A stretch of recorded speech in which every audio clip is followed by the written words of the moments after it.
Hello student, welcome to e-learning section. Today in this topic we learn about the structure of nitrogenase and role of nitrogenase in symbiotic nitrogen fixation and non-symbiotic nitrogen fixation. Biological nitrogen fixation is catalyzed by the enzyme nitrogenase. Nitrogenase consists of one larger subunit and one smaller subunit. The larger subunit is called molybdenum ferrous protein and nitrogenase reductase.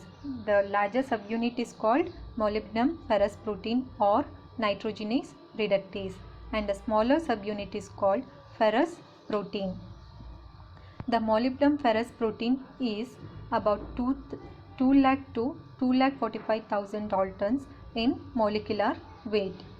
It is made up of two identical alpha polypeptide chains and two identical small beta polypeptide chains.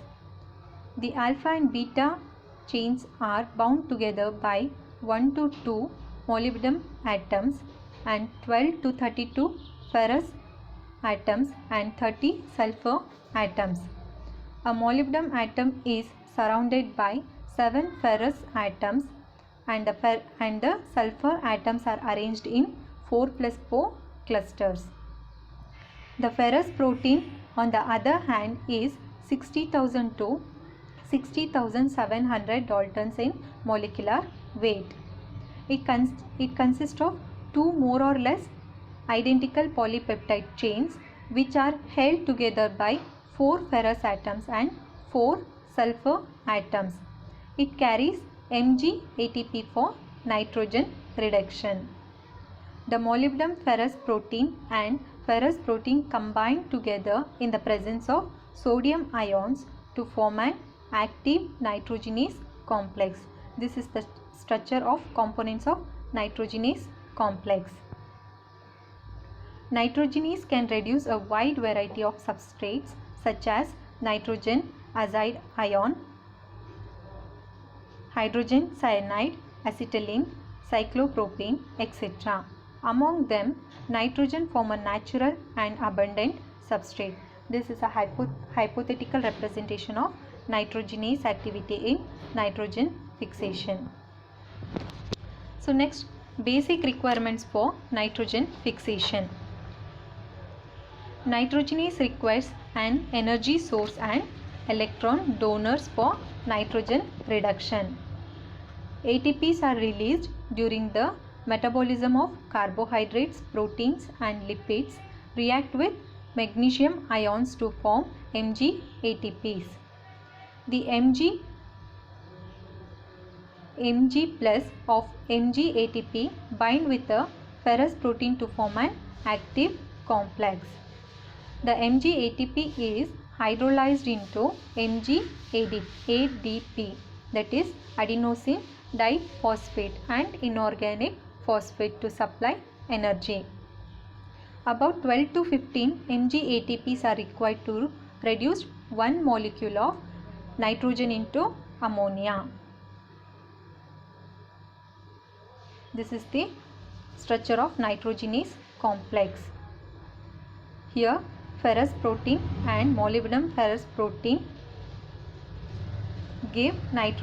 combines and give nitrogen into ammonia. The electron required for nitrogen reduction are provided by electron donors or reductants. In many diazotropes, ferredoxin serves as an electron donor. In Azotobacter and blue-green algae, NADPH functions as an electron donor. In anaerobic diazotropes, pyruvate transfers electron to nitrogenase complex for nitrogen reduction. Ammonia produced during nitrogen fixation is unstable at physical pH, so it is readily converted into ammonium. The ammonium is involved in the biosynthesis of amino acid. So next, what is symbiotic nitrogen fixation? Some microorganisms establish symbiotic association with plant roots and do nitrogen fixation. Such microbes are called as symbiotic nitrogen fixers. or symbiotic diazotropes. The diazotropes derive nourishment from the plant roots and provide nitrogen to it.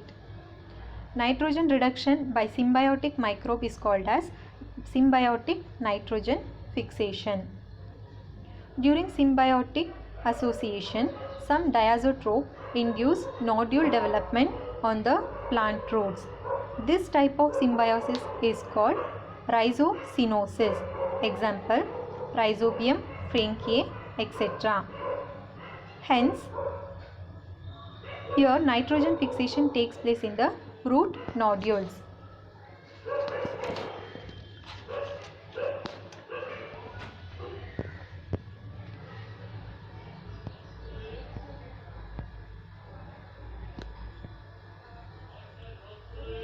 Rhizobiae establish symbiotic association with roots of legumes and form root nodules.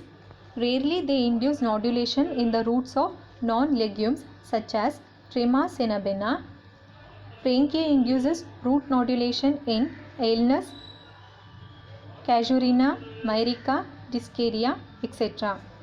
Some symbiotic diazotropes do not form root nodules in host plants. For example, Azospirillum, Bigerinkiae, Azotobacter, Papsili, etc. These Azospirillum species are found associated with roots of many monocot and dicot plants. Bigerinkiae is seen on the roots of sugarcane, and Azotobacter papsili is seen on the roots of wheat, corn, sorghum, etc. Symbiotic diazotropes cannot fix the atmospheric nitrogen when they are living alone in the soil, but certain cyanobacteria fix nitrogen both when they are residing in the host and when they live free in the soil. For example, Nostoc and Anabaena, etc. The classical example of symbiotic association developed by Rhizobium species are found in about 13,000 or more leguminous plants, both cultivated and non-cultivated, herbs, shrubs and trees.